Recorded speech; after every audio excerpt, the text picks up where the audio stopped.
You can hear me all right? Yeah, man. Beautiful. Righto. Here we are. My mother asked me to ask you if you'd like to join us for dinner. Why? I was hoping you'd know.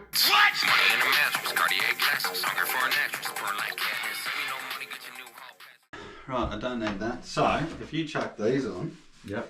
and then you should be able to hear me, but not hear yourself. Is that sweet? Yeah. Cool. Yeah. So if I hit that now, yeah, sweet as. Beautiful. I think you're right. Maybe put like a whisker closer to yourself, but apart from that, you can. It's not the end of the world. I can mess around with a lot of this stuff at the in post, as they say. Yep. Which that looks right. That looks right. Sweet. All right. Good to go. Good to go. All right. Thank you, everyone. Thank you to everyone, actually, not just the ones on Patreon. But yeah, mainly thank you more to the ones on Patreon, the ones that are allowing me to put more time and effort and energy into this. And yeah, if you're listening along on Spotify or anywhere else, give us a like and send us some friends, leave me a comment, interact with me, let me know you're there. But yes, anyway, today we have Brodie. Thanks for coming down, man. Thanks for having me. You basically, we know each other outside of this, whatever this really is. Yeah. But yeah, you've got a story that you thought, which, and I agree, I think it'd be brilliant to tell. Yeah. Yeah, which I suppose, so we've done a little bit of work together in the past and our kids know each other and whatnot. And yeah, basically you've got a story of addiction. Yeah. Well, a story of recovery, I should say. Yeah. That's a better way to put it. Yeah.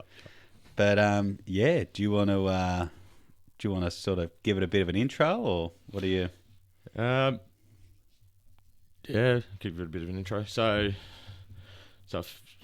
from a young age of, say, 15, 16, unmedicated ADHD, sort of fell in with the wrong crowd, doing a bit of, a bit of speed, so to speak.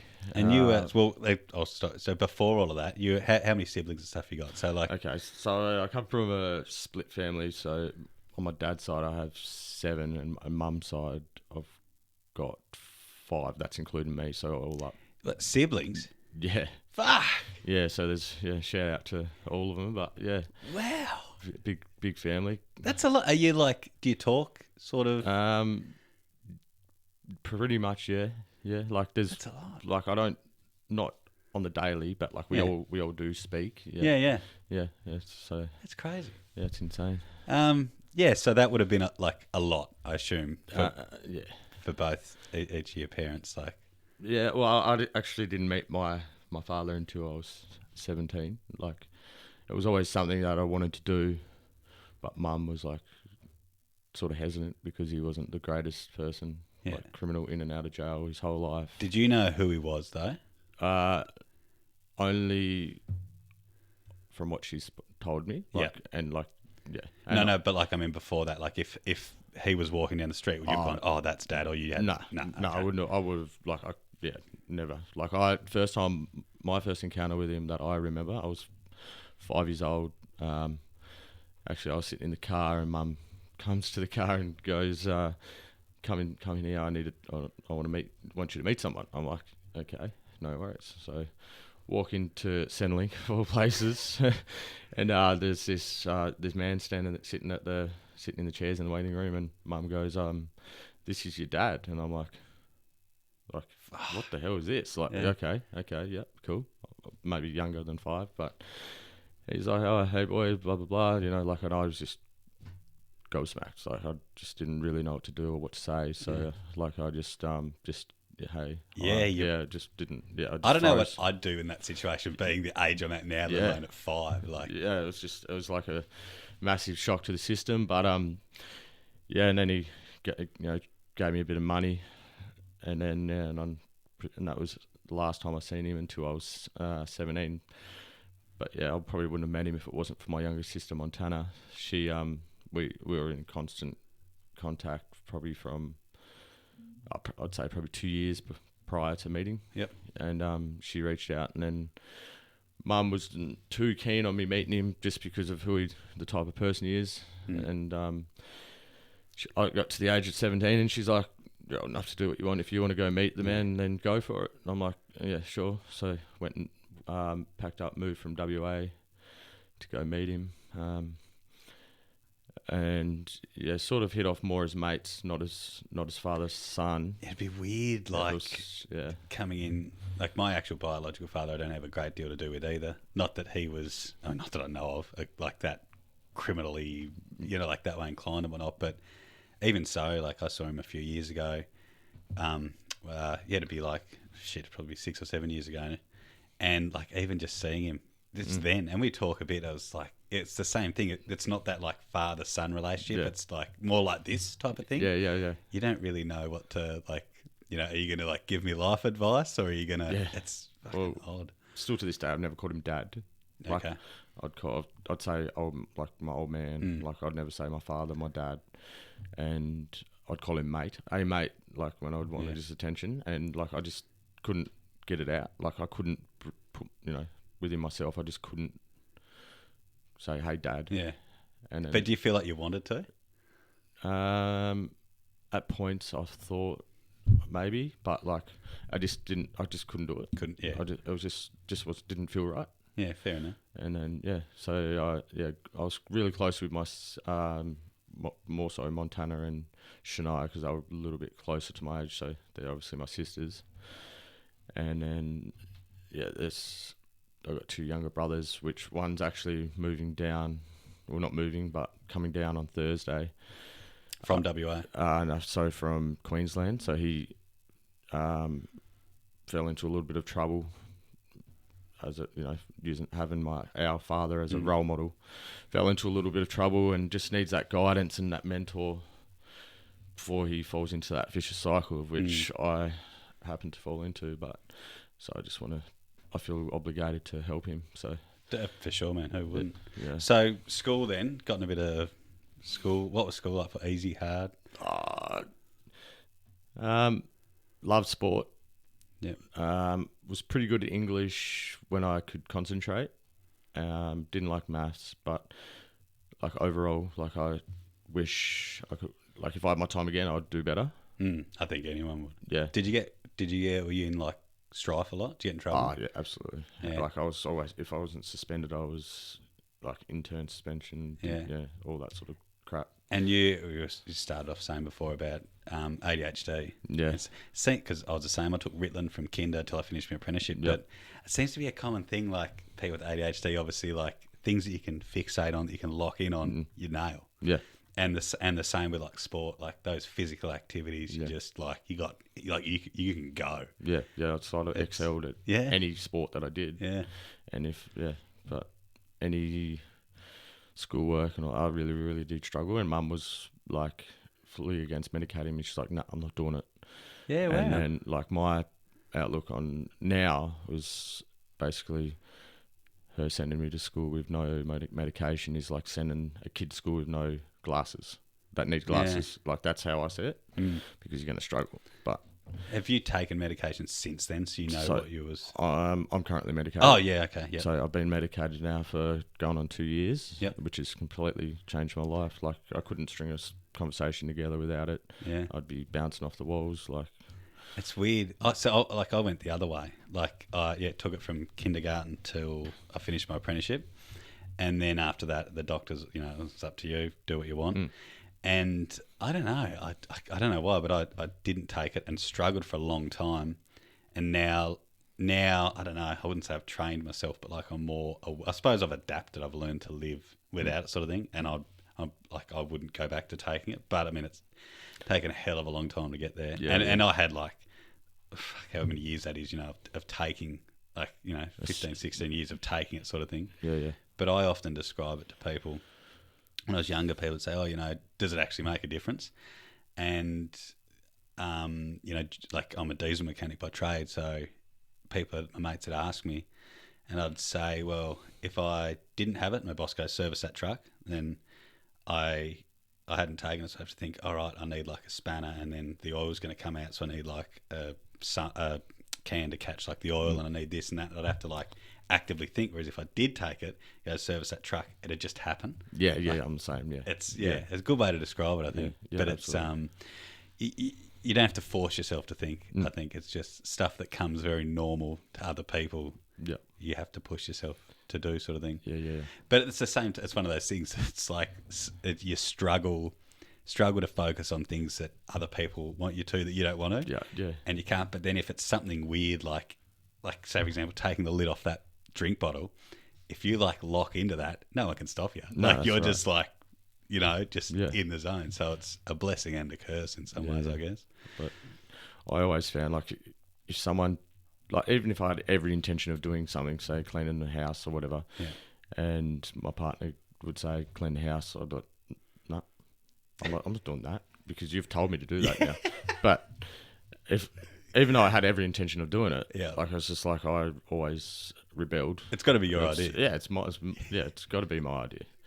I can relate to that. Yeah, so it's just my I've always been like that. I still am to like, even though I'm medicated, I'm still like that. Yeah, I don't know. Maybe it's like some blokey pride. Yeah. Don't know, man. Don't know. Yeah. So so school was hard. Obviously, not being medicated when it turns out you need to be. Yeah.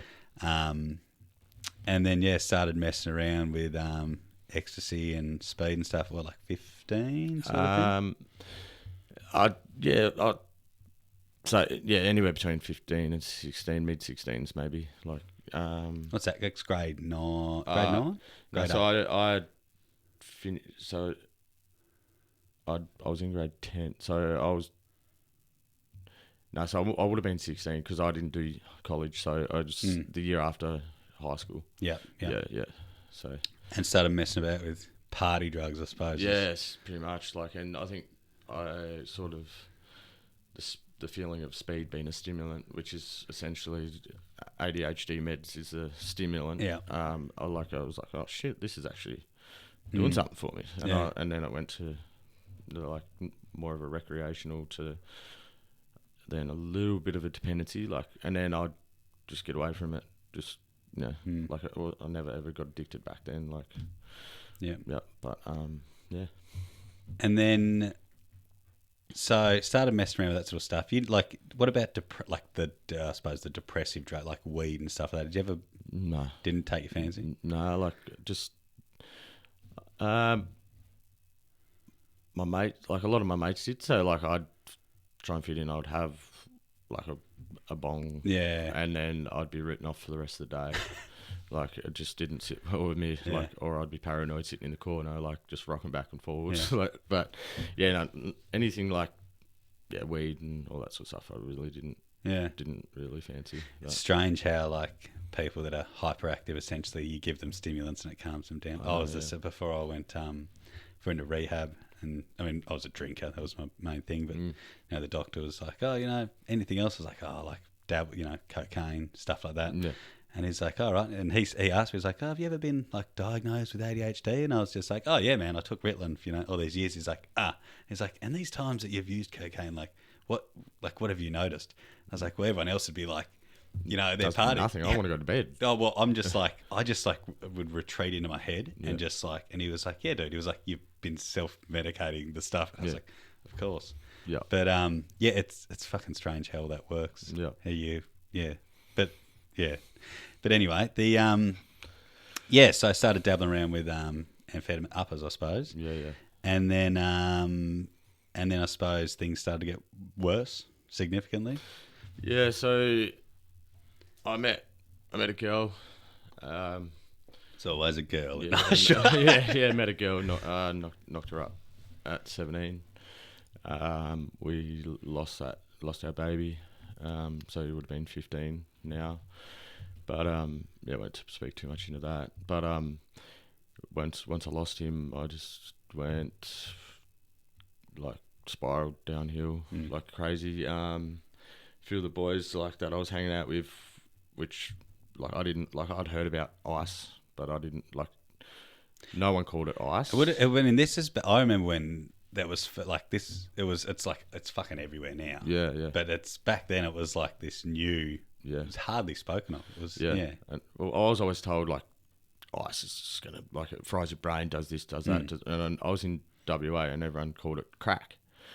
Yeah, right. And it was Are weird. they actually the same? Like the Americans, like you hear Americans crack. Is it the? Do you know if it's the same? It's two different things, but Okay. people in WA called it crack, and I'm like, okay, so I'm thinking I'm smoking crack, and then, but really I'm smoking ice, which I always said I would never do because it does this and does that. But I'm, get on the ice, spiraling, and then sort of got away from it pretty quickly. Mum helped me out there, and that's when I moved to New South Wales to meet father and his family, my siblings and that for the first time. And you weren't on the pipe at this point, like when you moved over there. No, I wasn't on the pipe then.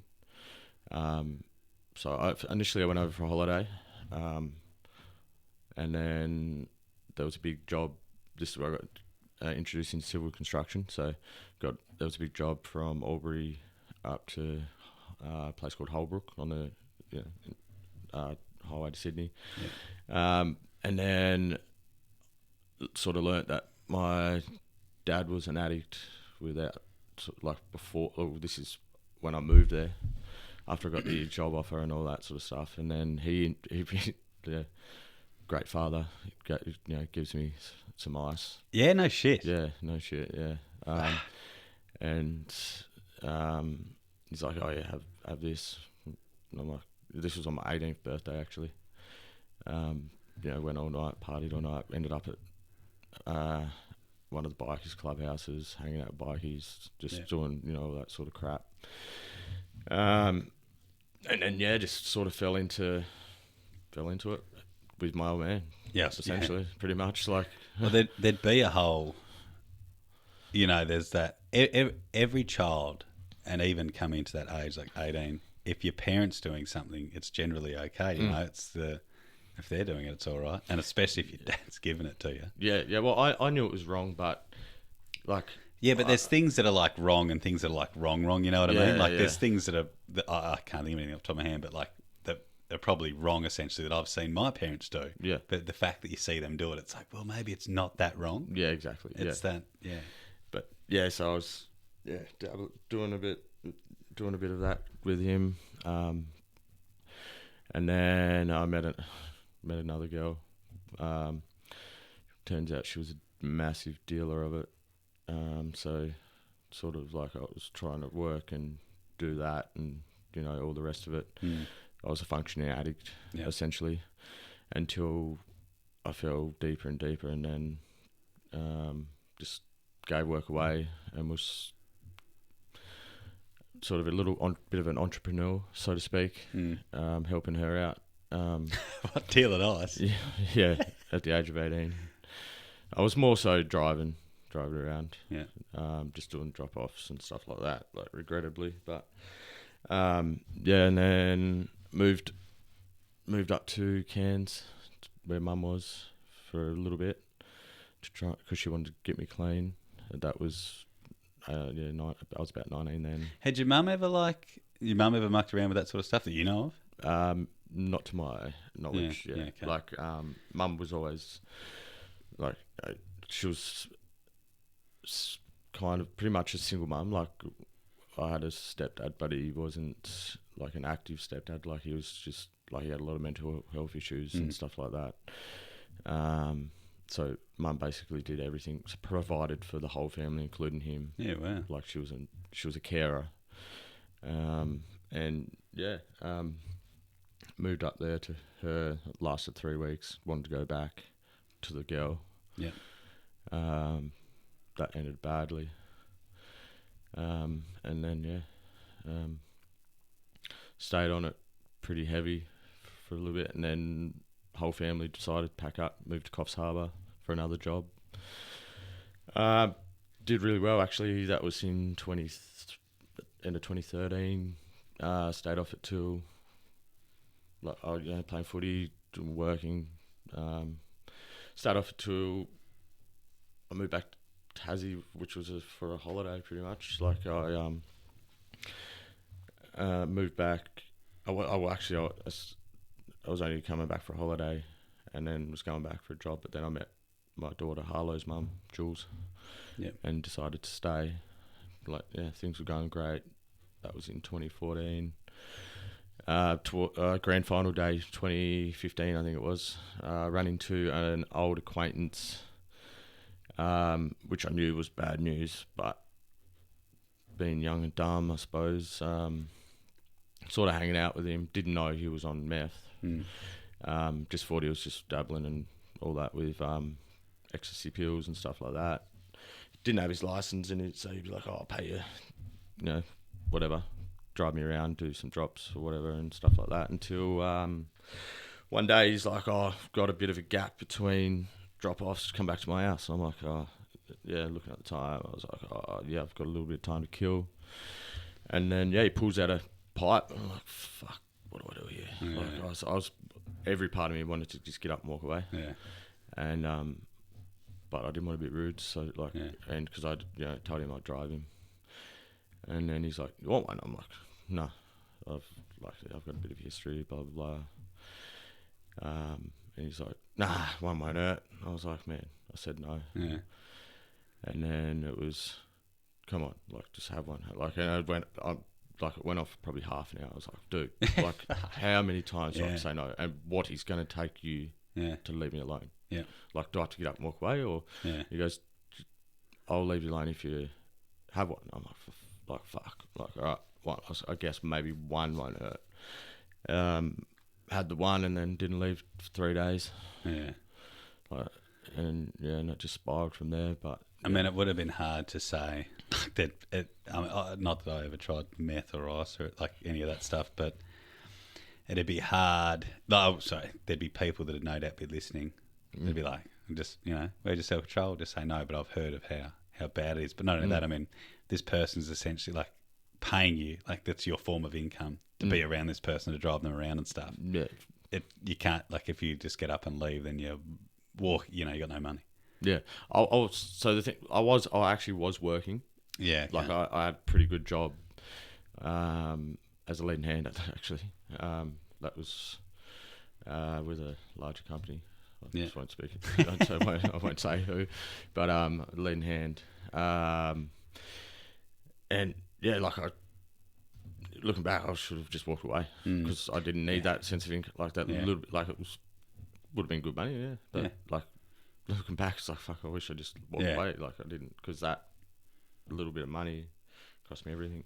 It's weird, like how you were saying you're a leading hand at the time. There was a bloke in rehab when I went to rehab, and like I was the only drinker there. Everyone else, same thing, had been on the pipe, either injecting it or smoking it. Yeah. On meth, sorry. And there was a bloke there, but I suppose I always had this image in my head of people that were on meth. They're the zombies that you see in the street, and they're like, you can quite obviously see it they are, which is so far from the truth. Yeah, which I didn't realise. Like these guys, or this one guy in particular, he'd be like shooting up, and still being able to go to work and function. They obviously crash at some point. Yeah.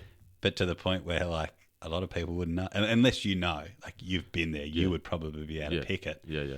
But to other people walking down the street, this person that could be, like, serving them or talking to them or whatever. Exactly, yeah. You wouldn't know, which is crazy. Like, it's compared to alcohol, you get you can smell it, you can see when someone's pissed. Yeah. But yeah. But yeah, so, I sort of set myself, like, a little quota, like, on what to have and what, like, if I went over.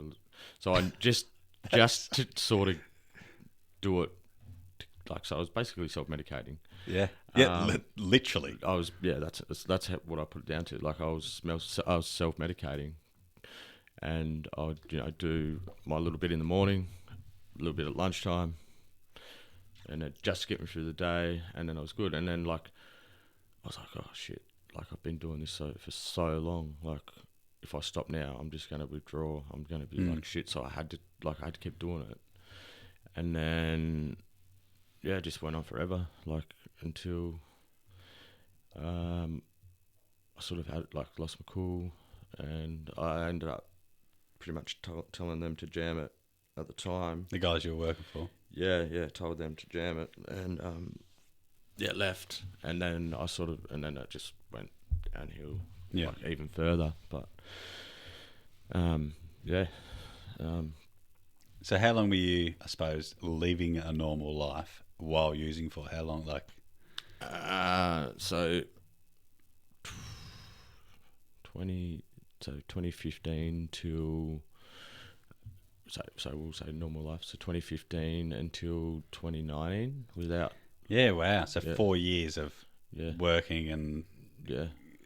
no one really knowing. No, where you're using not those. unless you knew. Like, Yeah. like a lot of people had an inkling and were like, but they just couldn't prove it. Mm. Like, unless you knew, unless I'd spoken to you, or you're a dealer, or you were this or that, like, you wouldn't have known. Yeah. But there was definitely like a lot of suspicions, and there was a few like, why aren't you sleeping and all that sort of crap. Like, and then mum, like, I was living with mum at the point, like, I'd fallen asleep with the paraphernalia and the stuff next to me, and I've woke up in the morning to her just going ballistic, and that's when it all came out pretty much. Yeah. But yeah, she had definitely had an inkling before that, but that was her proof pretty much. But yeah. Did you get to the? I mean, I assume you would have, but did you get to the point where they say like, oh, addicts will do anything for a fix and stuff, where you're like flogging shit and you know what I mean? Like, I would definitely scam and lie. I was never a thief. Yeah. No, that's like one thing I prided. Like, I wouldn't say pride myself on, but like that's one thing moral you managed to keep. I managed to keep the fact that I was never a thief. Yeah. But I would come up with the most like insane lies and scams and whatever just to make sure, like, just to get that fix. Like, my poor mum, like, she copped a few scams, like, and like, just the lies. And same as my daughter's mum, like, just telling her that I need money for this and that when it was really for drugs. Were you around, like, and I suppose when she was pregnant and stuff, like, were you around, like, you would have been coming and going a fair bit? And yeah, like, there was points where I'd go for like 2 or 3 days or sometimes longer, and I'd just rock up back home and be like, oh, hey babe, hey, like, like nothing had happened. Literally like nothing had happened, and it was just like normal. She was onto you though. Sure. 100%. Like, but she sort of blamed the people around me. Like, she just thought that I was just an easily led person, which at the time I just wanted to have fun, whereas my priorities were in the absolute wrong spot. Yeah, like, I can relate to that. 100%. Like, yeah. Did you guys ever have a normal relationship, I suppose? Like, how long were you, like, did you guys separate after? Because, like, you're not together now, so how long were you guys together for? And were you on meth the whole time? No. So I think it was the first 2 years of our relationship. I was clean. Yeah, okay. Yeah, so like things was like amazing. Like, we'd do everything together. We saw that, like, go on trips, go to Tassie, all around. Pretty much, you name it. Like, in Tassie, we did it. I suppose that'd be as well. Then she's seen this good side of you. This is how she's met you. You lead off. Things go pear shaped, and it's like, well, I know that you cannot be shit. Yeah. So sort of thing. She probably would have had that, like, hope that you would have sorted your shit out, I guess. Yeah. Well, she thought it was mental health because, like, a lot of it was mental health as well, but I used the drugs more of an excuse because in 2016, I think it might have been, mum was diagnosed with a brain tumour. This was while I was working, and I just, even though it was curable, like, they removed it and stuff, like, I just thought the worst because I was obviously on meth, and I just went downhill massively, and ended up blowing a drug test at work, losing my job, and I just used the excuse, this is all mental health. Like, she did everything to support me, like, paid it for everything, and I just threw it all back in her face essentially. But yeah, very regrettable decisions and stuff like that. But yeah, and it wasn't until maybe after my daughter was born in 2019 that she actually put her foot down and said, no, enough's enough. Yeah. Which no doubt would have helped you sort your shit out. Well, yeah, like, so it did, but it didn't. Like, I really, really wanted to just sort my shit out, but like, there would be times where, like, I'd get, say, my tax return or something from the year where I did work, like, or whatever, and like, it'd come into my bank, and I'm like, oh fuck yeah, let's get on. And like, Dad'd be at my house, and then I'd do anything I could to get him at my house. But morally, I knew it was so you could go and score, just so I could go get on, fuck. like, and this is my baby girl, and my partner, like getting emotional thinking about it, but like, I'd kick him out and then just sit there and cry for 2 hours. Yeah, beating yourself up. Just beat myself up, like, 'cause I knew it was wrong. And then while smoking meth, like, I'd be crying but smoking it. Like, I knew it was wrong, but I just needed, like, I just didn't. Yeah, I was just stuck in no man's land, and yeah, it was just. Yeah. Have you? I carry a lot of guilt as well for stuff that that the old me was doing and whatnot. Have you had therapy about any of it or whatnot, like to help you work through it and stuff? Or? I hadn't until I went to transformations. Oh yeah. Yeah, so I learned to deal Place with. is fucking magic, isn't it? Oh, it changed my life so much. Man. So- Like, it was amazing. So for those that don't know, I've probably spoken about. I have named them on here, but Transformations is rehab that's run by Velocity Church, and they're actually they're not all around the world, but there are a few places around Australia, and I think they're in the Philippines, Manila, yeah. Yeah, and trying to push into some other places. Yeah.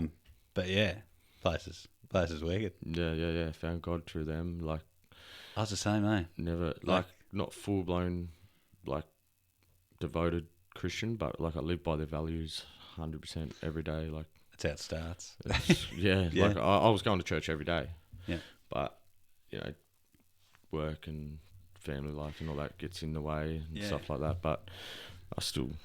How did it go? Like, how did you find it? I suppose? Was it seeing that? Yeah, like how did that come about? Like, so it was actually Mother's Day must have been 2021. I think it was 2022. I called my mum on Mother's Day and I was like, "Oh, can you come see me?" And she's like, "Oh no, I'm busy." I'm like, "Oh, yeah, okay, whatever." Yep. perfect. Yeah, okay. So she didn't want nothing to do with me, and I'm like, yeah. So, and that was my cry for, because I wanted to speak to her. I said I need to get out of this life. Oh, so this is before you're in Transformations. Yeah. Yep, So this is okay. this is what led to Transformations. Yeah. And like, we'd spoken prior to it, and I was like, yeah, I'm all for it. Let's do it. Trying to get me into the bridge and all that stuff. Couldn't get into the bridge, and then Mum's doing all research and found this place called Transformations, which and then she's told me about it, and I'm like, oh, Christian based. Like, I was like, I don't know about this. Like, is it going to be like smashed down my throat? Like, be like full. Yeah. Anyway, and then I thought, oh, maybe I'll get to go. But the night of Mother's Day, 2021 or 2, it's about 3-4 in the morning, and I just had enough, and I was walking up. So I was staying at the might have been the holiday park across from the jail in Rissenvale.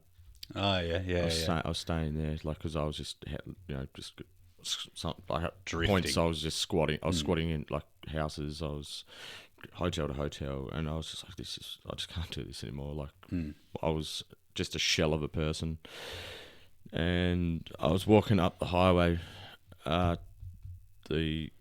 East Elm Highway, back towards Gilson Bay, and I called Mum. It was about 3:30, 4 o'clock in the morning. She's like, "What do you want?" And I said, "I need you to come pick me up." She's like, "Why? What's going on?" I said, I said, "I need to get out of this." I said, like, it took me a lot to call her, like, but my ego was so high, but like, I needed out of that life. And I said, if you don't come, like, I didn't want to put this on my mum, but I said, if you don't come and pick me up, so the next truck that drives past, I'm going to be under it. Like, I said, I just can't do it anymore. And she's like, oh, for fuck's sake, like, don't speak like that, because Mum actually lost her brother to suicide. Yeah, fuck. So So like I didn't want to put that on her, but I knew You knew it'd work. like narcissistically Yeah. in a sense. Yeah. Like I knew it would work. Yeah, but I mean, at the same time, you were trying to get help. I did, If that was to say, I somewhat agree with what you're saying. If that was to like use drugs, like 100% narcissistic, like shit thing to do. But if that's the way that I can relate to that because I've got the messages in my phone of when I was like trying to get help, had all these people, and I knew I needed to do it. But then when I got to that point, I was texting Karen. I was like, I will go to hospital right now, but you promise me that I can't leave. Yeah. Like, and that was the thing. I'm like, I'll do this, but I get what you mean because it's like if I do this, like this is it. I'm all in, but there can't be this iffy fucking. I know what you mean, man. And then she's like, oh, yeah, for fuck's sake. She's like, right, where are you? And I was like, I'm just walking up East Hilton Highway. I said, I'll just keep walking. She was coming from Acton. So I was like, I'll just keep walking until you see me. You'll see me. Like I'm walking on the side of the road. It's 3-4 in the morning. There's not many of us. Yeah, exactly. And I got to some the roadworks. So I walked through the roadworks, and everyone's looking at me like, oh, "What's this guy doing? Like, it's no good." But really, I was just a shell of a man, just walking through. Got to just past the takeaway store there at Gilson Bay, and Mum pulls up, and just like. Yeah, basically just like, what the fuck are you doing? Like, and I just bawled, like, just started bawling my eyes out. I said, I said I want help. I said, that's why I wanted to see you earlier in the day. She's like, I can't take you back to my house because of her partner was, a little bit standoffish because of, drug addict. I totally understand. For sure. And she's like, I'll take you to Abby's, which is my younger sister, which I'd put through a pretty traumatic experience, probably 3 or 6 months prior. Hadn't spoken to her. She was actually the only one prior to me putting her through that experience that would help me. Yeah. She'd do anything for me, still to this day. But anyway, Mum goes, I'll take you to Abby's house. I'm like, oh, so shit. How's that going to go? And she goes, well, there's nothing else I can do. Yeah. And then so I've gone there. Got some food, dropped me there, and then I wake up. Like I've just jumped on the couch and I wake up to my sister just going ballistic. Like, what the fuck is this? Like, you can imagine all the words. Like, anyway, and then we didn't really speak for a couple of days, and I did my detox there. At her house? Yeah, at her house. Fuck. So you can imagine, like, all I did was I slept for days and days and days, and then I got a call from Transformation saying, when's the soonest you can get in it? And I was like, yesterday. So who organised all of that? Like, Mum. While you were, like, fucking melting down? Yeah, wow. And then, so I was detoxing at the sisters and spoke to one of the caseworkers there, and... they said I had to piss clean. Yeah. So I think it was I don't know, anywhere rough. Just let's just say a week. I was there for. Mum come and got me. Went shopping because I had nothing to my name, like no clothes, no nothing. Went shopping and came out, and I'm thinking like I'm gonna have a room. Can I take my Xbox? Like, let's just, we'll walk into this thing. And so she's like, no, you're going to take your clothes and you're going to take your photos and you're going to take it, because I love drawing.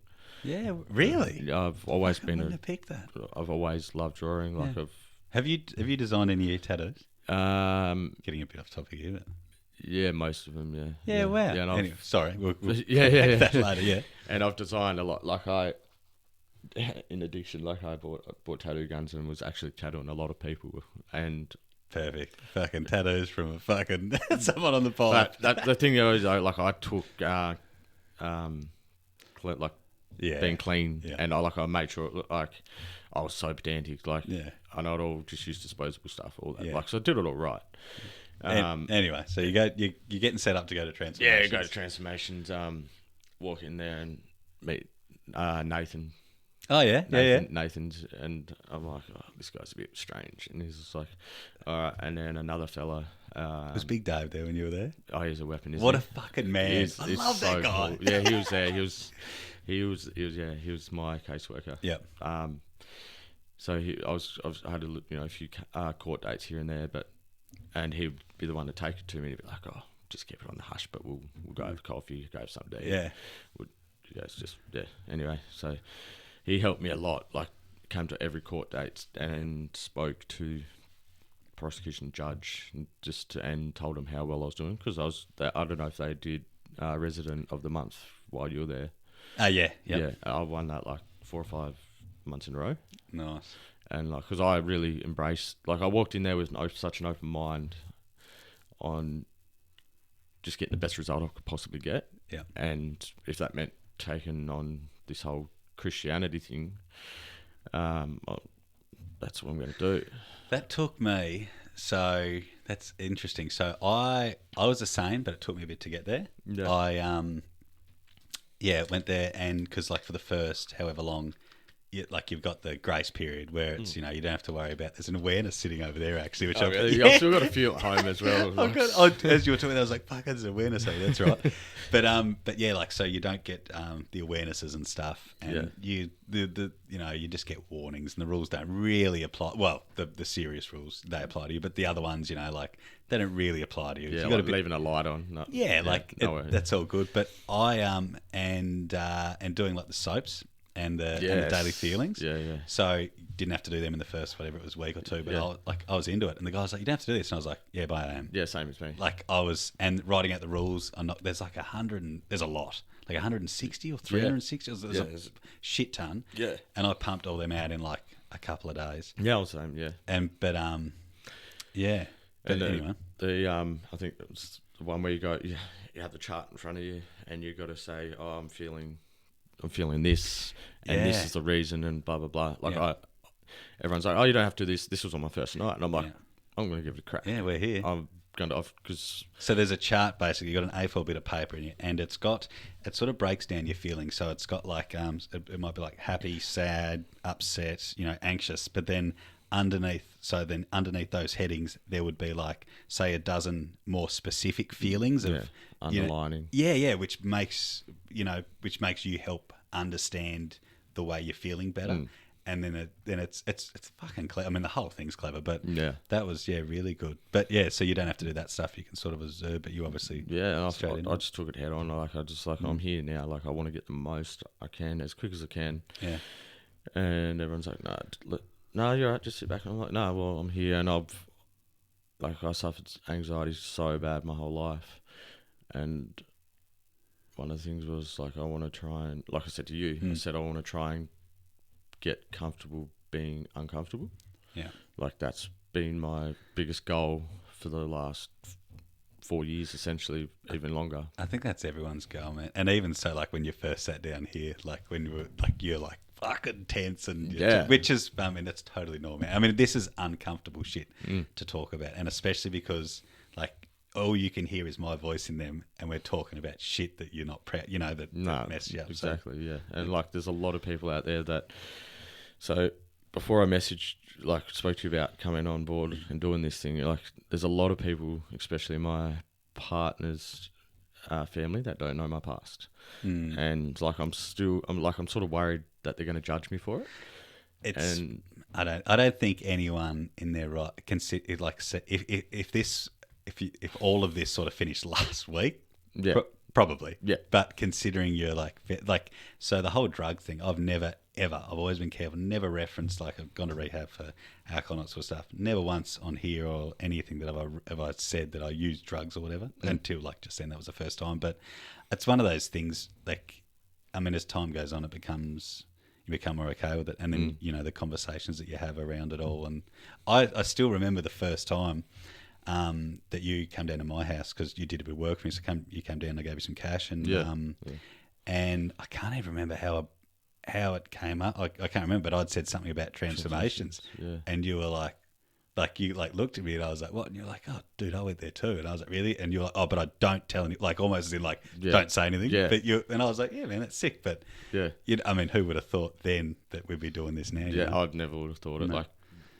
it's beyond my wildest dreams. And it's good. It's good, dude, man. I think it definitely helps. I'm no therapist, but from my point of view, my experiences, it definitely helps.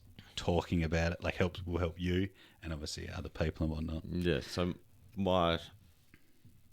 the thing that got me here as well is I don't know if I touched on it earlier, like a lot of the people that were in the part I was when I was walking up the highway, like in that part of their life where they want to get off it, but there's just got to find that support or whatever, or just find sort how of, to. and just sort of help. I just wanted my message to get out there and show that there is actual, you can do it. Yeah. Because statistically, 2% of meth addicts get off it.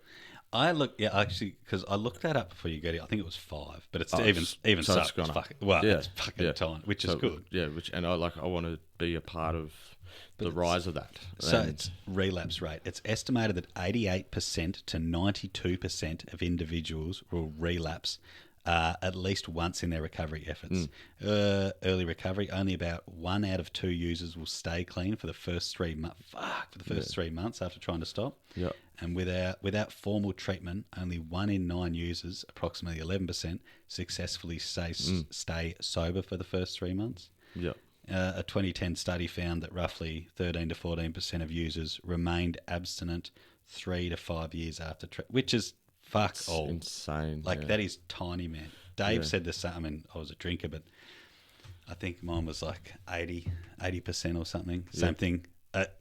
Like that, I'd relapse. Alcohol is obviously, I think, statistically easier to kick in the long term than stuff like meth. But it's such a socially accepted thing. Like everyone does it, so it's it's so much harder for you than for me, because all I have to do is just distance myself. Don't know, yeah, but it affects you differently. Every single person that you ever talk to, that I've ever heard of and stuff, has always been like, meth is like, you crave it. Like you fucking, I mean, I was reliant on alcohol, but like, they affect your body differently, obviously. Yeah. So, I mean, it's like comparing apple with oranges. But anyway, so how you found God in transformation. So you were like throwing yourself in the program, you're going to do the whole thing if that involves Christianity and stuff. Yeah, I loved it. Loved every second of it. Took it all on board. Took it pretty, just smashed it. Loved it.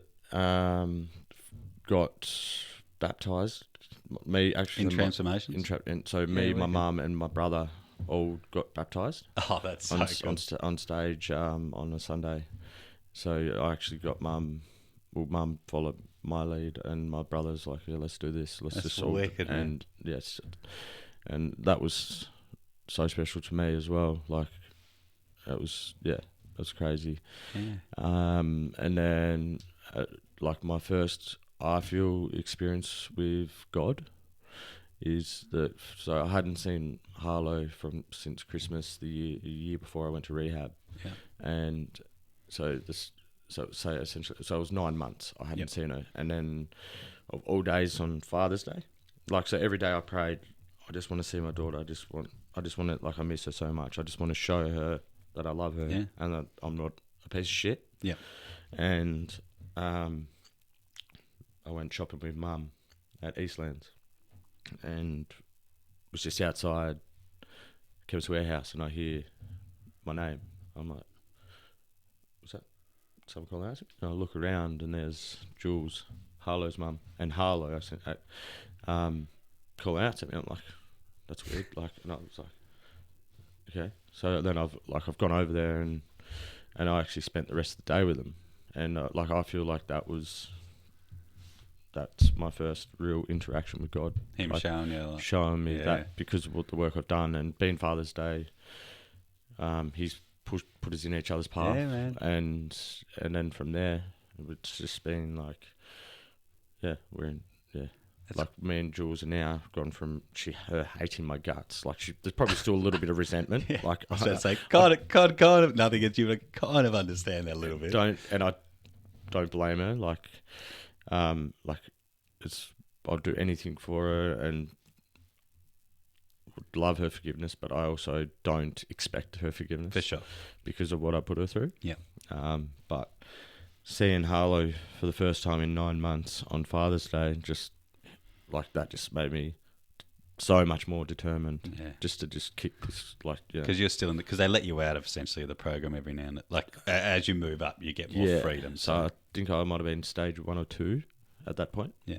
I think 2 you're allowed nights away. Yeah. So stage 1 you're allowed to leave on, as long as you had no consequence hours. Yeah. Which I was pretty bad to start with. Like I was racking up for like 30, 40 hours a week until that day actually, and then I would make it my mission to not get an hour. So I think it went probably 3 or 4 weeks maybe, and I didn't get one single hour. Like I was That's phenomenal. I was just so focused on not stuffing up the chance of seeing Harlow on a Sunday. And then that's awesome. You had that drive, you know. That. Yeah, and it just went from there. Like, and now we've got me and Harlow. We've got we started to get a bond, and now we're just just insane. So I thought it'd be a good one because I haven't spoke about it. How my encounter with God. Yep. My first in transformations. Which is because I started reading something about one the other day. I don't think it was it, but I avoided this one purposely because it's still I don't know. I just avoided it. Yeah. But basically, so it's on the 18th of February. So today was a struggle, to be honest, and I had an extreme urge to leave the program. I miss my family so much, and as cocky or as arrogant as it may sound, I felt all day that I've gotten all I could from this program. I felt I've gotten all the steps and processes that I needed to be able to be sober for the rest of my life. Speaking to Heavy D, I'll call this fella Heavy D. That's what I used to call him in the program. So this boulder shoulders. no. So this another fella who was in the program. Speaking to Heavy D about it did help today. Then on the afternoon drive to get smokes, there was a digital fuel price sign that just said 666.6 cents for the price of fuel.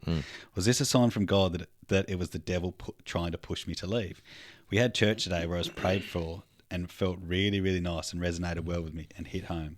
Very mixed emotional day. And I still remember that feeling of this bloke. Like we were sitting there because the people in the program, you're sitting up the front of the church in your own little area. Yep. And I forget the bloke's name, but he was just like, come up here, man. He was like, I'm just going to pray for you, and just all this stuff it blew my mind, and I just felt like so at peace. Anyway, so that was that afternoon. I go to sleep. See, I even did pre-feelings, man. You only have to do it once a day. Yeah. So anyway, so I go to bed, had a rough ass night. The next day I woke up and wrote, after writing down my feelings last night at 6 p.m. ish, and I had tea, I went downstairs to watch a movie. Heavy D was downstairs, and I thanked him for the chat we had yesterday, and I explained to him about the glitchy fuel sign that said 666.6, and explained how it kind of felt like a sign that maybe God was trying to point out to me that all of my doubt about the program and whether I should stay or not was the devil trying to lead me astray. Heavy D then went on to say how he felt that if it looks like a sign and it feels like a sign, then it probably is one. Mm-hmm. He then started to tell me how he feels that the closer he gets to God, the harder the devil tries to fight to lead him astray. Absolutely. I woke up this morning at 5:30 after dreaming that I was out on the town with Cruzy, Bergs and Duggo, three of my best mates growing up. Yeah. And they were all drunk. As I was talking to some friends, they came back with Cruzy to really start to get angry and belittle me, saying how disappointed he was because I don't drink now, and I think I'm better than him and everyone else. How disappointed he was in me, and how if I can't just have one drink, then I'm no mate of his, and I'm a failure. It was such a vivid dream, and I woke up feeling so hurt and confused. I've been crying all morning. Is this, again, as I get close to God, the devil trying harder to lead me astray? And that was my first, because I'd always said, if I believe in God, I need a big slap me in the face sort of thing. That was sort of my big, this makes sense, because I was getting closer, but then it was getting harder as well. Yeah, you put that barrier up as well. Yeah. But that was sort of mine, and then it sort of went on from there. But yeah, it's interesting, and that guy Heavy D, he was he didn't really talk much at all. He was renowned for not talking. Yeah, and he just this stuff. I actually wrote in the, what was it called? Oh, Caught in the Act. Caught in the Act, which is a strange name. So they had these they have these things called Caught in the Act, and I mean, from the outside, you think that that's like something bad, Yeah. but it's actually good. So if you see someone doing something good or you notice something about them, the things they do, you write it down on this Caught in the Act, and then they read them out on a Wednesday, I think it was, at church or something in the morning, something like that. Yeah. And I actually wrote on one of his Caught in the Acts that I did for him, I was like, to Heavy D, for only speaking when knowing that words will be an improvement on silence, because I honestly did feel that he was a clever dude. Yeah. But yeah, and so started. You felt that was that interaction, saying Harlow and stuff at Eastlands was your sign from God. Yeah, absolutely, and just little things here and there, like. It's once it starts. I've had like people. I'd never try and ram my beliefs down anyone's throat, sort of thing. Neither. No. But I people question me, like ask me a lot about it now, and I think Otis and I spoke about it. I'm like, it's strange how once you're open to that idea, and once you're like, oh, maybe that, it just opens up the floodgates. It's a blowout. It puts a lot of stuff into perspective as well. Like, Don't know what. Like the whole addiction thing, I put down to not only my own thing, but like the devil trying to get at me, and then transformations. Like a lot of times, like I'd feel a lot of crazy emotions, want to leave, and it's like, no, it's just the devil. It's the devil trying to get at me. The devil's like that house, even though it was it was full of the Holy Spirit. Essentially, it was attacked by God. Man, it was owned by the devil. It was a dark place. Really was. And I mean, essentially, you've got all these people who are bringing broken people. Bringing all of their trauma and just stuff, bringing it in. Like it's but it's the whole thing's designed. It's fucking hard, but it is designed really well, and it obviously works. Like, so how long did you start? Did you stick it all out? No, so I did 7 months, I think. Yeah, right. Okay. I think it was 7 months. Could be less, but it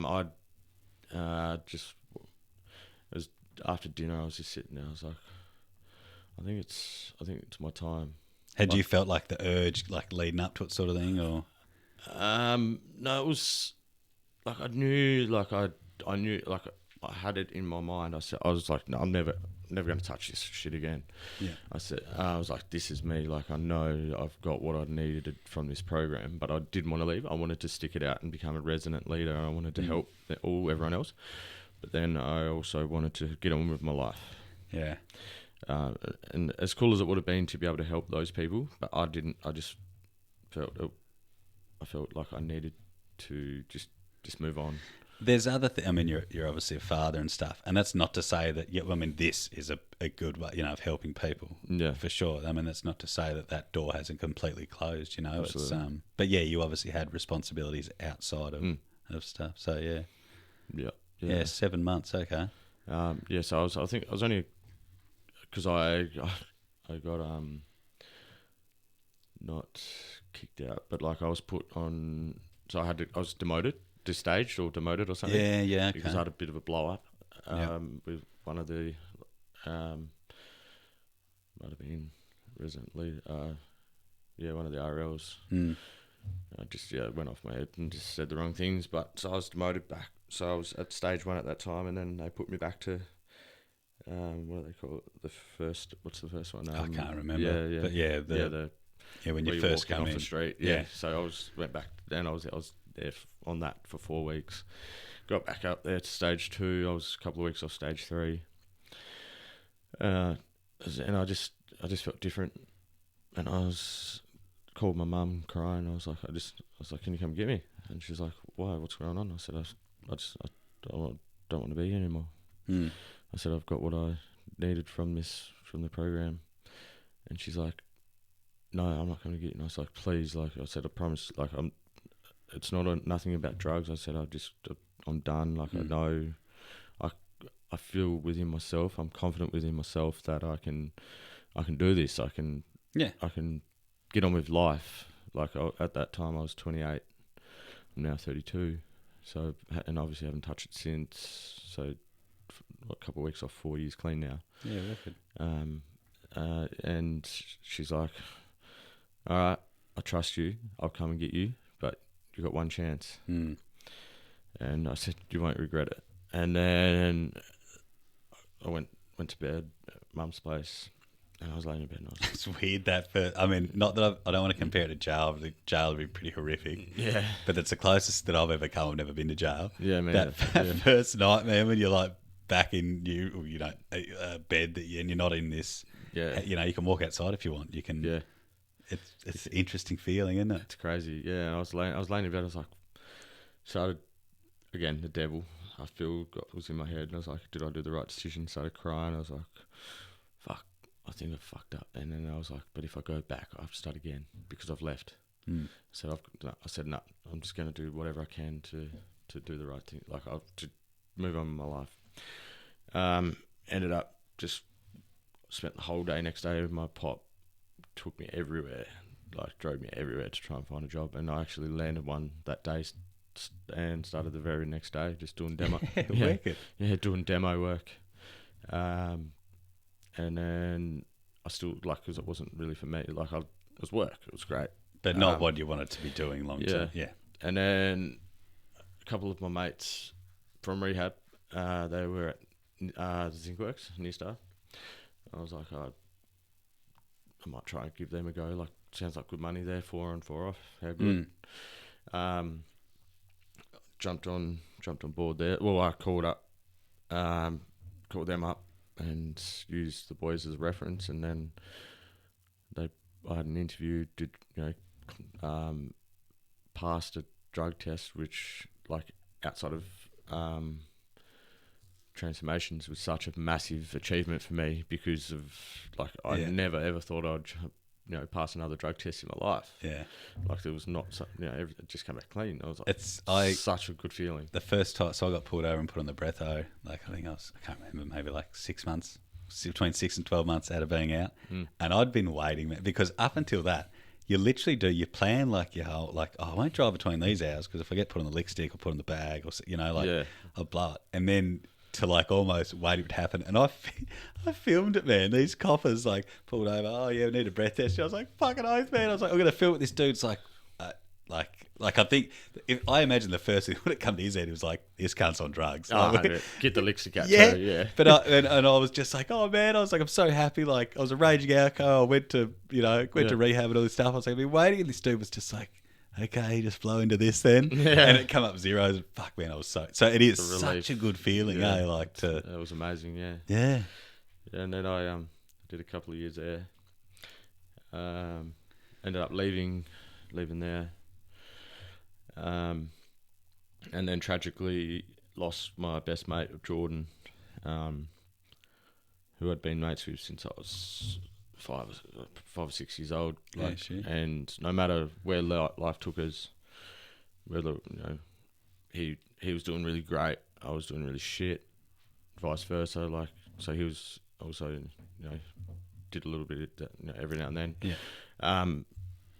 We may not have spoken for 3 months or a year at a time, but you just pick straight back up. I'd call him up, and it was we never stopped speaking. It was just one of those relationships. I've actually got his portrait tattooed on me.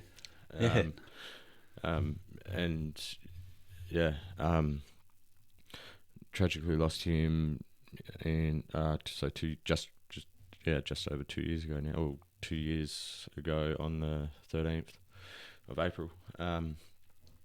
Whereas in the past, I would have probably used that as an excuse to go get on, but it never even crossed my mind. Really? Yeah, that's so good, man. I don't. I actually, hand on heart, couldn't tell you the last time I actually craved it or even thought about it. Have you since you first left? Has there been they've just for Not a single thought. It hasn't even crossed my mind. Unless I'm speaking to people about what I used to do or something like that. But there's never been a thought let's go get on it. Yeah. And it's been good. I had the odd dream about it. But I never so it's crazy because I'd always have it in get it out of the bag, put it in the pipe, but I'd never smoke it. I'd wake up before I smoked it. Like it was always. Yeah, So wow. I'd never actually had it in my dream. Yeah. Like, but it was always. That went on for probably a year or two. Yeah. But it's been, and I'll probably had another one. Like I'll probably have them every 12 months since. But yeah, it's weird. I don't have heaps of dreams about drinking and stuff. I do have the odd one or two, but it's usually the other side. Like it's people making me feel guilty for not drinking or stuff, or it's never anything good. Like it's never like, oh, I'm having a beer, I'm having such a good time. It's always got some negative spin on it, which is fucking brilliant. Yeah. Like it'd probably make my life harder if it was this uplifting type of thing. But yeah, that's interesting that it's yeah. What, do you wake up or just the dream stops? No, I wake up. Yeah. I wake up. And I'm like, and it's sort of automatic. Like pretty much just like not a panic attack, but I'll wake up like shakes you up a bit. Yeah, and I was just like, what the fuck just happened? Like, so and then sometimes like I'd fall back into the same dream, and then like if I was in such a deep sleep, like I wake up and I'm like, fuck, what am I gonna do? I just got on. Like that's how bad it's shaking me. Yeah. And then I'm like, I'm back at square one. Yeah. And then obviously I come to and I'm like, oh, it's just a dream. Yeah. Nightmare. I'd put it down to. Yeah. But yeah. But other than that, it's weird. A bit off topic, but on the dream subject, like the one I did yesterday, podcast recorded with Mimio, and we were talking about like this place, Cruisy's Lodge, like my best mate who's he's no longer with us either. But must have like shaken something up inside me. But last night I dreamt about him, and I don't dream about him often at all. But I had this dream, and I was walking out of my house, and I've sort of got like a porchy foyer type bit, and he was walking in with just this massive grin on his face, and I was so happy to see him, and he was stoked to see me. I was like, dude, and because I used to dream about him a bit when he first left, and I'd find comfort in it, and I haven't dreamt about him for ages. And we're walking towards each other just with these massive grins, and I was like, dude, I've needed this, man. Like, I've been waiting for this for so long. I haven't seen you. And he's just like, I know. And we hugged, and like I could feel him and smell him, and like, fuck, man, it was that's amazing. So good, man, so good. Yeah. But yeah, it was weird that just talking about him. I'll talk about him a bit, but just I know yesterday must have like triggered something or whatnot. But yeah, so coming up to 4 years clean now. Yeah, 4 years clean. Met my now fiance, Kayla. I better get this right. 2020. So what are we now? It's 2023. August. So we got together in August 27. Been with her almost 3 years, obviously. Started off really well. Had a little bit of. Did she? Sorry to interrupt you. When you guys first got together and stuff, how? I'm assuming she didn't know about your past beforehand. To actually, like, so I told her I had a rocky past, not to the extent. Like I said, I was in a program, didn't say what sort, and I didn't say what for. Yeah. Man of mystery. Yeah, I was just like Batman. No, but yeah, like we hit off like a house on fire. Like it was like every day from the day I met her right up until today. Like we've barely spent a day apart, and she's been my rock pretty much, and supportive. Got engaged last year in July 27th. So 27's our... Oh, yeah? Yeah. And then found out just before Christmas she was pregnant. So we got babies on the way. Babies, plural. Plural. Babies. Just the two? Just the two. So put the post out yesterday. So we got twin boys due on... Oh, so you know you're having... Yeah, wow. Twin boys. So we found out what one of the sex was through that harmony test. So it comes up. So there's a blood test, and I think males have X chromosomes. I don't know what it is, but I know. Yeah. So if the male chromosome's in the blood test, it will say there's a male. It won't tell you the sex of both, but it will say at least there's a male or a female. Yeah. So we knew one was a male pretty early on, probably 5 weeks. Yeah. I think, maybe, could be wrong. Found out just last week, I think. Both boys, which I always wanted. Like, Yeah. it's strange because when I was younger, I always wanted like to have twin sons. Like, Yeah? as a kid, like I was like, if I ever have kids, I want to have twin boys, just so they can be best mates. Because I didn't really have a brother close sure. to me. Like, Yeah. I grew up with an older sister, a sister 4 years younger than me. Yeah. Then another, Abby, who's I'm closest with, which is born in 2001. I'm 93, so pretty big age gap. Mm. And then my little brother, he was born in 03, 04. He'll hate me for this, but we weren't, because such an massive age gap. Yeah. I was always just grew up around sisters, Yeah. and I always wanted, twin sons, so they can grow up, be best mates. So hopefully it's the case. Play footy together. I can coach, because I started coaching my stepson last year. Love it. Yeah. Love helping kids. 2 to 4. So there's just the 2 kids now. One, you've got So- one. Your partner's got one. No, she's got 2. Got 2. She's got 3 to 5. That's like a big. I mean, throwing another 2, like that's a big. That's a 3, 4. Dude, that's a minivan. Oh, we just bought a CX-8 last year in July. So it's a 7-seater, but it's got no boot. Yeah. And it's like shit. And like we need the boot for the big double stroller. So Yeah, man. the other week, I was like, fuck, we need a van. Dude, vans. Some people have like they say, oh, I don't want to get a. Vans are sick. Yeah. My mum had a van like when we were growing up. Yeah, same here. Yeah. And it was the fucking best, dude. Yeah. I would get one now. Just they're comfy to drive, and like some of them are pimping as well. We got the Key Carnival. Oh, yeah, yep. Yeah, drove up to Lonnie, and like it was like immaculate looking on the photos, and couple of small issues which are fixable, nice and cheap, but ended up buying it, driving it back. But it's like one of the top of the range ones. Yeah, so nice. It's got like the electric doors. It's got And they've got doors on both sides, yeah, haven't they? and they both like electric boot, like pretty cool leather seats all front, like in all rows, and then in the middle row, the middle seat you can actually take out, so you can have like a runway setting, like for a plane. Yeah. So An aisle. Yeah. So the 3 kids, they're going to sit in the back in the 3rd row. Yeah. And then the twins, they'll have their 2 seats in the middle.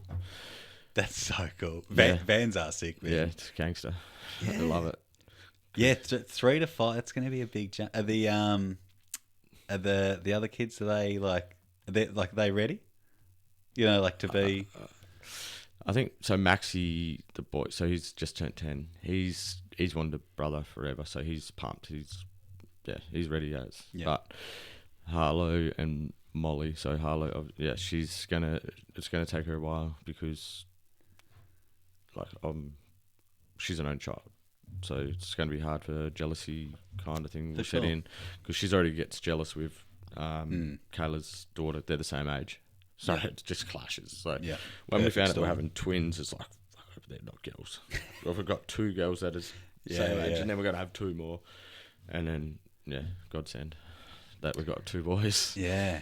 It's and not only that as well, I suppose, from Harlow's point of view. I mean, 4 years, it's depending on how you look at it. It's a long time in some ways, but in the other time, like for her to have you back. So you know what I mean? Yeah. Like that's not that long. Like she's probably frothing on the Just me, yeah, literally, man. Yeah. So so it's trying to keep everyone happy.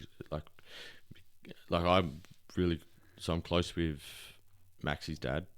I actually went to school with him, so co-parenting there's awesome. Nice. So he does week on, week off, so it makes it a little bit easier.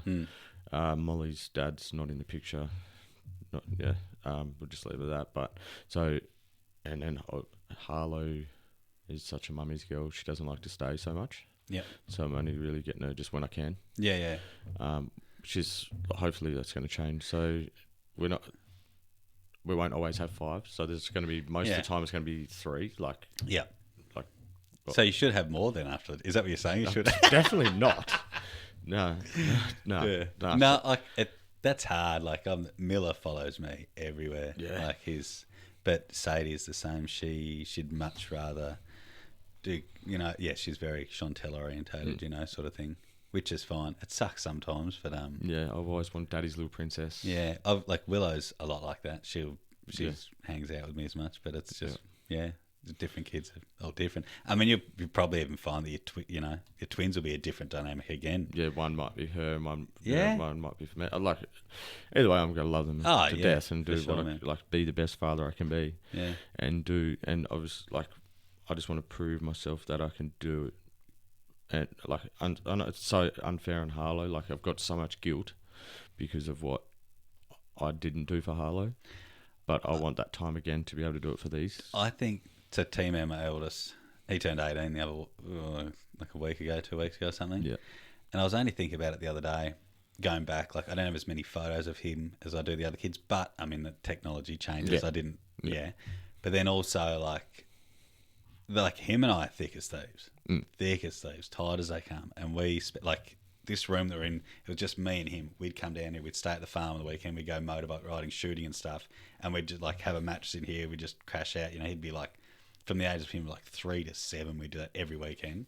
So he got to spend wicked quality time with me, just one-on-one. But at this, like, I wasn't mentally as present sort of thing. Yeah. And I'm the same, man. I feel guilty about that, but that's I suppose how I get to it is like, well, he got just me, whereas I got 4 kids. Like the other 3 are all jostling for That's attention. Yeah. But it is hard, man. Like for sure. But it definitely, I mean, for me anyway, that helps me stay on the straight and narrow, and it helps me want to I think it gives you more of a push than someone who maybe hasn't had that much like shit in their past sort of thing, it's you've got something to strive for. You know how bad it can be, and yeah, no, definitely, but it's exciting times ahead, that's for sure, dude. It's an amazing it's an amazing, it's heavy, but like an amazing story, the path that you've come and how well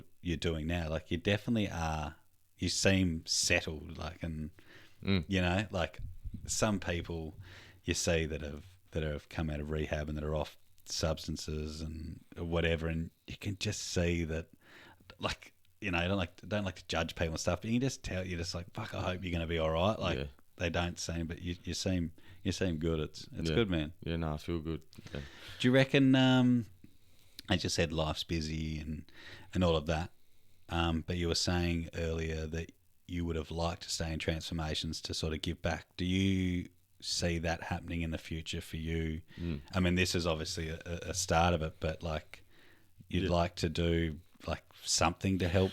Yeah, so my plans, because I've been doing a little bit of, so I want to do some work for myself and stuff like that, and I want to try, I don't know, nut out some sort of thing with transformations to have the guys, I don't know how it will work insurance-wise and stuff like that, but have the guys come out and do like a day's labour, as a group, and work for me, under me, and like just to get into that work-life experience, or even go into them and just, I don't know, maybe if they'll allow it, taking a digger and just get them some training.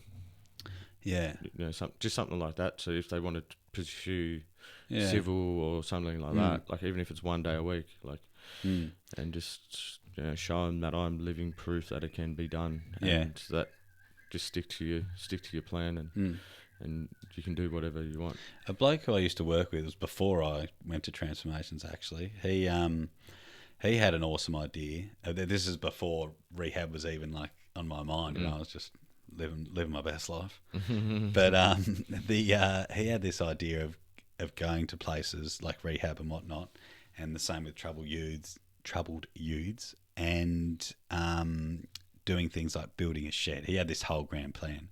So like if you got a block of land, like, big picture, get a block of land, and then these people, be it the kids or people from rehab, they're doing the whole lot. So like, this is how you like put in your plans to the council, you know, and these are the things that you got to work, and then you build this shed and then you flog it off, and then everyone's got a bit of money to go on. But yeah, and I thought, fuck, that's a good idea, because I mean, it's the same. I was only talking about yesterday the shit that they don't teach in school about like taxes and all that sort of stuff. Yeah. But just everything, like life, just general life skills and shit. Like it's, and it was like, without sounding like arrogant or elitist, like I was sort of had the better upbringing out of and the guys at Transformation sort of thing. Like a lot of that, it sort of made me aware of that.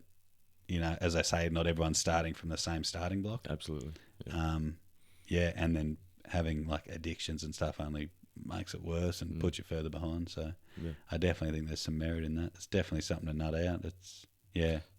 So it's been a thought for quite some time now, but so I've just been pretty busy with work, especially trying to transition into the more management level and stuff like that. But it's definitely could be, whether it happens in the next year or longer. Like it's certainly something I want to do, is help people, not only mentally but practically as well. Fuck, there's a lot of it. Like it's crazy. Crazy. But very hard time to be alive and to have just the world's a fucking hectic place. Hectic place. But is there anything that you think we've missed or that you'd like to add in or anything like that, man? Or no, I think that I'll drive away and I think it's 10 things, but I think I've got most of what I really, really wanted to get out there. Can always come back down and do another one, man. I always say that to everyone. So but no, I've enjoyed my time here. No, the nerves, I actually thought was going to be a stuttering mess, but I felt comfortable, and you've really helped me out. Oh, thanks. No, well, dude, no doubt this will help out a lot of people. Like, no two stories of like addiction and rehab and all that sort of stuff. No two stories are the same. You know, someone might hear my story and go, "Oh, that's brilliant," but then someone else, it doesn't relate to them, and then it just can be like those one little things that's just like, oh my god, that's like the same as me, or that makes sense. So, man, the more stories, you know, that are out there of success and it just gives people that hope, I think. And there is no perfect way of helping everyone, and no, that's right. It's just the more that it's sort of out there, the better, I think. So like I said, I want to be a part of that statistic to just raise it for sure, man, and just prove to families, not only the people that are in addiction, but the families, just give them some hope. I think that's one of the biggest things. That's a fucking hard one. I get people asking me a fair bit from the other side, like, oh, my partner or my dad or my husband, and I'm like, well, I was on the other side of it, but just want reassurance and stuff. But it's a hard one. But no, thank you very much for coming down, my friend. No, thank you. Thanks for having me. It's been awesome. It's been a pleasure, mate. We could do this again soon. Yeah, definitely. I'd love to come back. Righto. How'd that go, all right? Yeah, surprisingly, that flowed a lot better than I thought it would. Hour and 20 minutes. Yes.